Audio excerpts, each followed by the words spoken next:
자, 2026년 3월 21일 토요일입니다. 오늘은 날씨가 매우 좋고 좀 늦었죠? 지금이 9시 반이 조금 넘었어요. 자, 26년의 12번째 주 시작해 보겠습니다.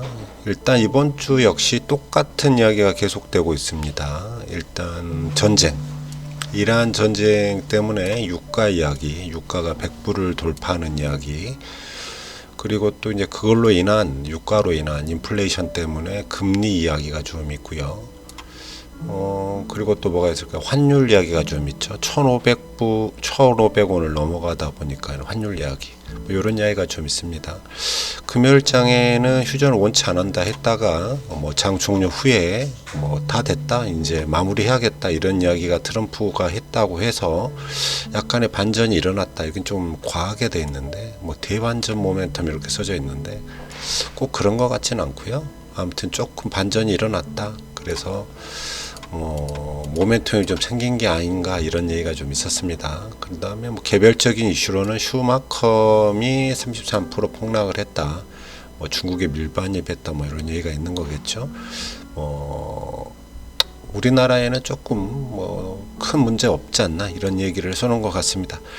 자, 이 정도 하고, 좀 보기 어렵죠. 저 혼자 보려고 놔둔 거긴 한데, 뭐 이거는 일주일치를 대충 정리해 본 건 합니다. 특별한 내용은 없으니까 넘어가고요.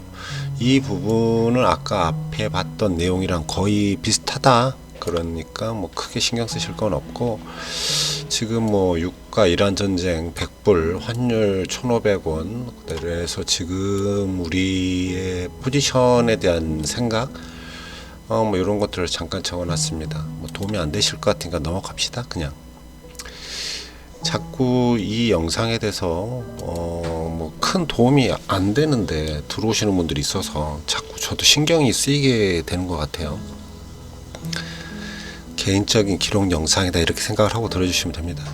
자, 코스피는 뭐 고점 신호가 나왔지만 다시 상승하려는 듯한 그런 모습들을 좀 보여주고 있습니다. 추세적으로는 아직 상승이다, 이렇게 말하기 어렵기 때문에 지켜봐야 되겠고요.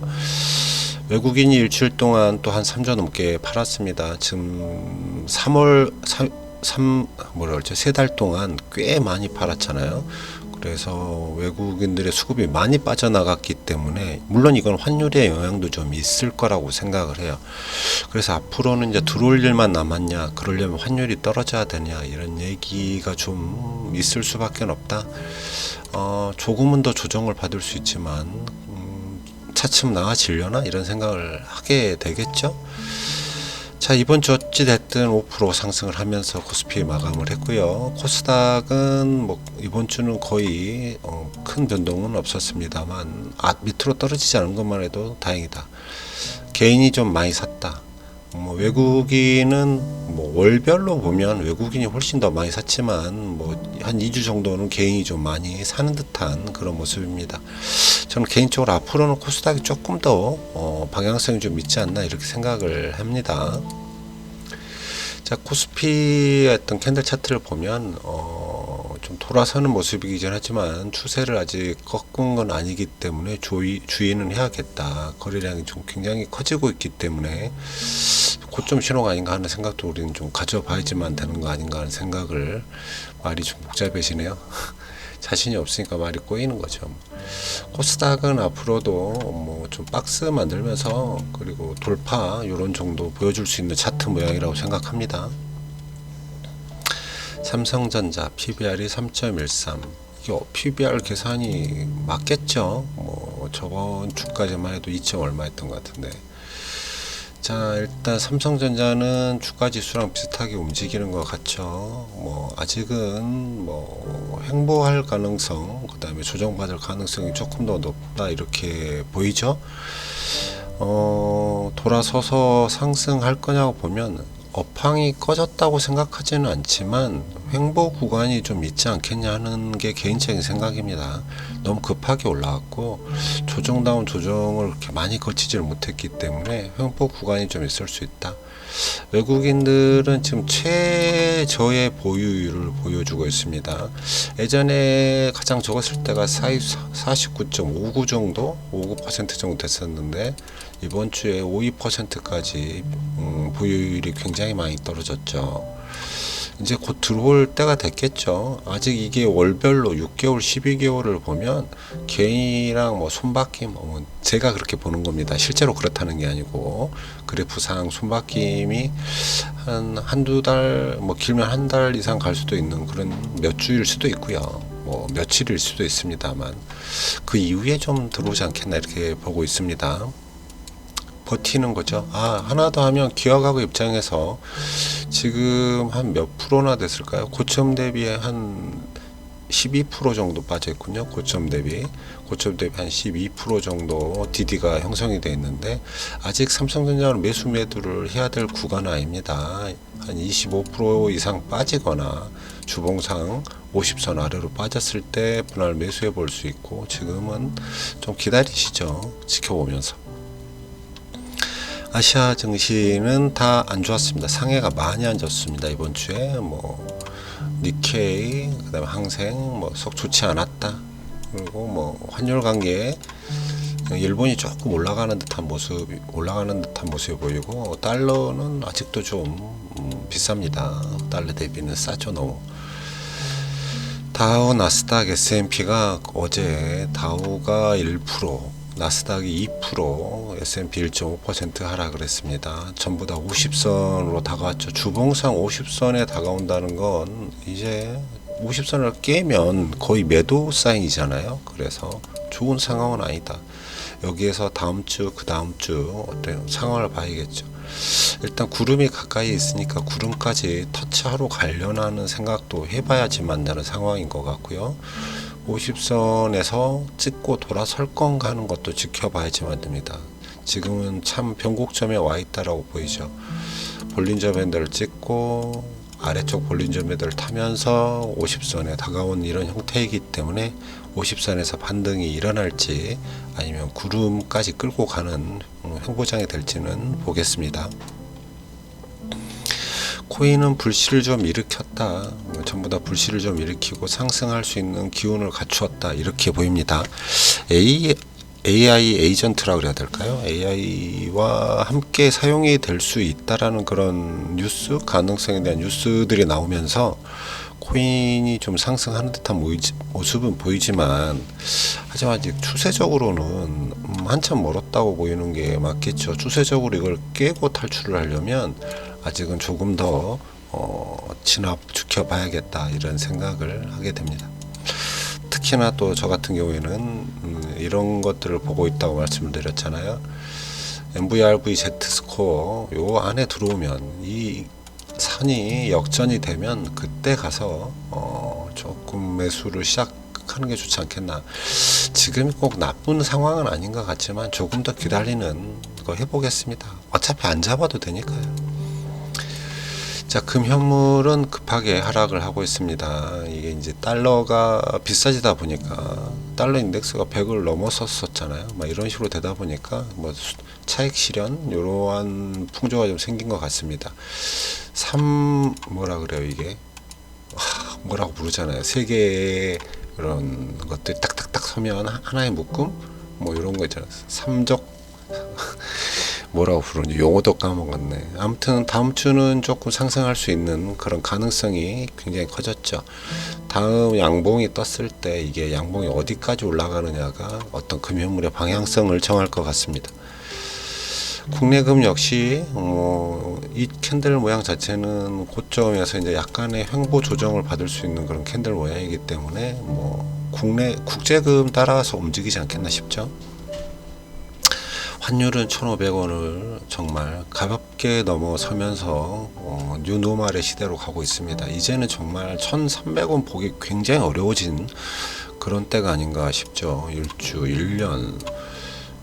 다음 주는 약간 쉬어가겠지만 아까 말씀드린 대로 세 개의 양봉이 떴으니까 한 번쯤은 음봉으로 잠깐 쉬어가겠지만 앞으로의 환율이 조금은 신경이 있습니다.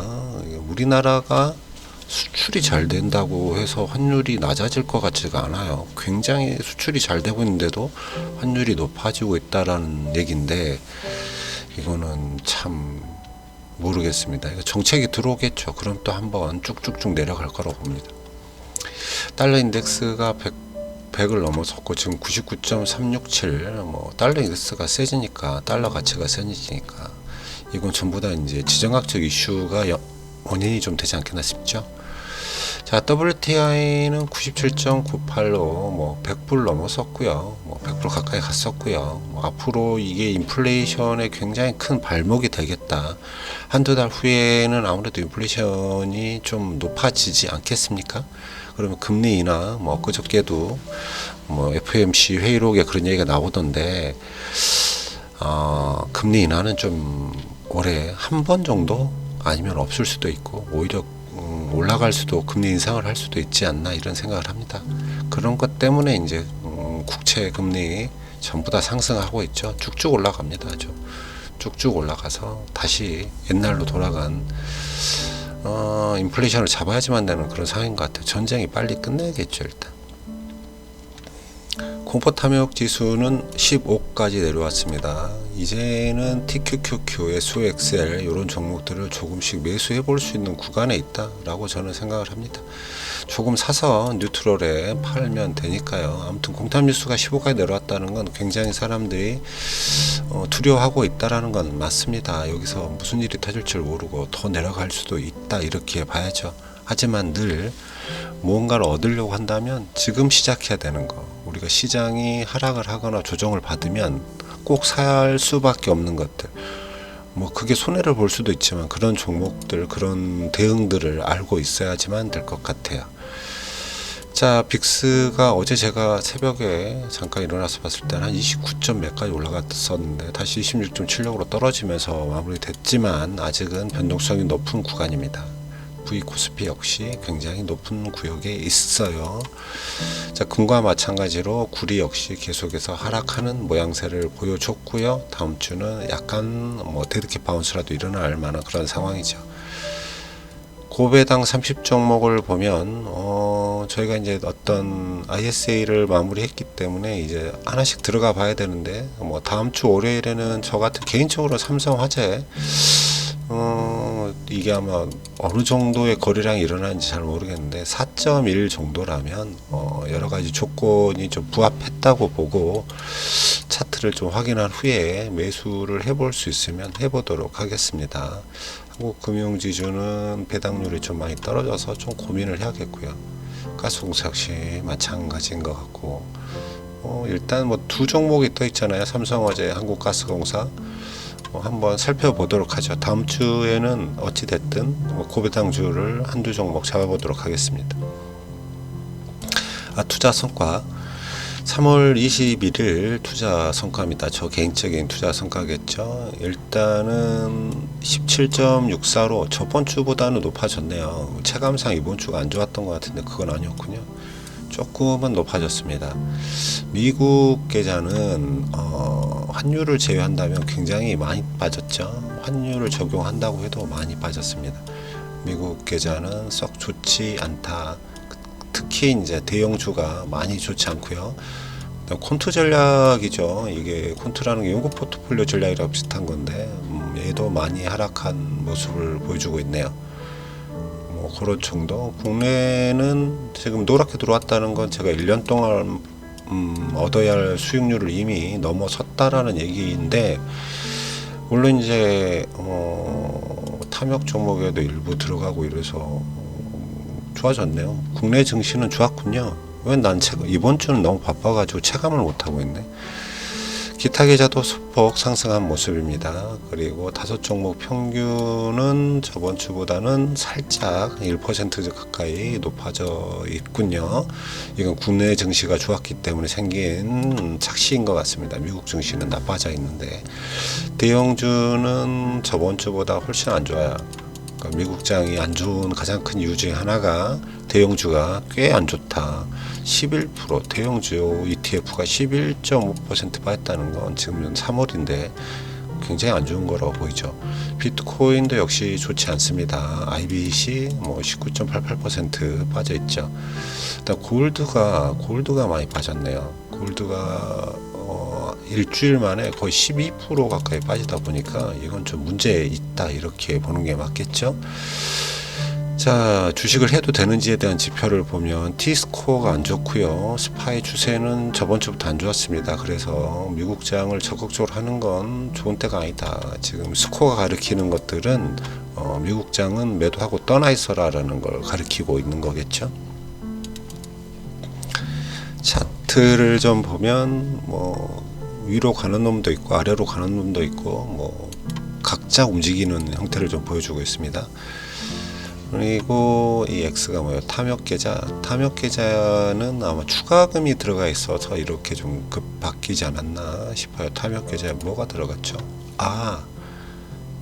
코스닥 레버리지가 들어갔죠. 코스닥 레버리지가 들어갔기 때문에 이런 형태를 나타냈다. 지금은 이제 수익 시전하고 없으니까. 그리고 금요일장의 종목 수익과 52주 DD를 좀 살펴보면 SK 오션플랜트가 상한가를 찍었어요. 뭐 저는 매도를 해버렸는데 상한가를 갔으니 매도를 하는 게 당연한 거고 뭐 괜히 매도했나 싶기는 합니다. 그 다음에 한전 KPS가 굉장히 많이 올랐군요. KMW 이 이야기는 좀 해야겠네요. KMW를 잡은 지가 한 몇 개월밖에 안 된 것 같은데 벌써 100%를 수익률 100%를 달성해 가고 있다, 이렇게 볼 수 있습니다. 감옥이니까 이게 가능하고 탐욕에서 보면 굉장히 안 좋은 수익률을 가진 것들이 더 많죠. 이런 거 따라 하시면 망할 수도 있다라는 거. 네이버 역시 안 좋고 구찌, LVMH 다 안 좋은 그런 수익률을 보여주고 있습니다. 리밸런싱을 다음 주에는 해야 될 수 있습니다. 다음 주 주말부터 그 다음 주 초에는 이런 리밸런싱이 좀 필요해서 좀 유심히 살펴봐야 되는 것들이 좀 있을 수 있다. 요새 조정을 좀 받고 있기 때문에 조금은 신경 써야지만 되는 종목들이 있지 않을까. 기회가 되면 사볼 수도 있겠네요. 여기 넘어가고 여기도 넘어가고. 자, KMW에 대한 것들 잠깐만 볼까요? KMW는 이제 상승 모멘텀이 좀 발생한 게 아닌가 하는 이런 게 좀 있는 거죠. 캐펙스 투자라는 이야기가 좀 있어요. 이게 지금 리포트를 분석시켜서 만들어낸 인포그래픽인데, 그래서 실적 턴라운드를 확인하면 좀 좋겠다. 하지만 턴라운드를 하기 전에 미리 선점적으로 들어가 보자, 이런 얘기가 좀 있었던 것 같습니다. 그리고 또 하나는 CS윈드인데, CS윈드는 저희가 이제 감옥에 집어넣은 지 장기 투자한 지 좀 오래된 종목이긴 합니다. 우리가 4만원 선에서 매수를 시작을 했고 여러 가지 전략들을 세워서 조금씩 분할 매수를 하고 있는 종목이기도 합니다. 아직은 좀 빠르다. 트럼프 있는 동안에는 CS윈드가 굉장히 좋아지기는 좀 힘들다, 이렇게 보고 있습니다. 설레발은 좋지 않고 눌림목 조정 시 분할 매수하는 전략을 택해보는 게 좋겠다, 이렇게 생각을 합니다. 자, 여기까지 하겠습니다.